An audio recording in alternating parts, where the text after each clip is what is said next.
భూమి కోసం, భుక్తి కోసం, పేద ప్రజల విముక్తి కోసం జరిగిన తెలంగాణ సాయుధ రైతాంగ పోరాటంలో తొలి అమరుడు దొడ్డి కొమరయ్య అమరత్వం మనందరికీ మరవలేనిది. ఆయన చేసిన త్యాగం వల్ల ఈరోజు తెలంగాణ ప్రాంతంలో రక్షిత కౌలుదారుల చట్టాన్ని తీసుకురావడం జరిగింది. అనేక మంది కౌలుదారులకు భూమిపైన హక్కు కల్పించడం జరిగింది. 10 లక్షల ఎకరాల భూమిని కూడా పేద ప్రజలకు పంచడం జరిగింది.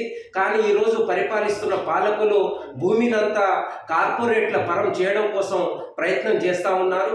ఇటీవల భూభారతిలో చూసినట్లయితే 10,000 గ్రామాలలో దాదాపు 8,50,000 దరఖాస్తులు రావడం జరిగింది.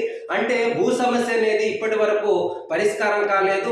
ఎవరైతే భూమిని సాగు చేస్తున్నారో వాళ్ళ మీద హక్కులు లేకుండా ఈరోజు భూములన్నింటినీ బడా కార్పొరేట్లు భూస్వాములు లాక్కుంటున్న పరిస్థితి ఉంది. అందుకనే ఈరోజు మనం దొడ్డి కొమరయ్య గారికి అర్పించే నివాళి భూ సమస్యల పరిష్కారం కోసం భవిష్యత్తులో ఆందోళన పోరాటం చేయడం వల్లనే ఆయనకు నిజమైన నివాళని ఈ సందర్భంగా తెలియజేస్తున్నాం.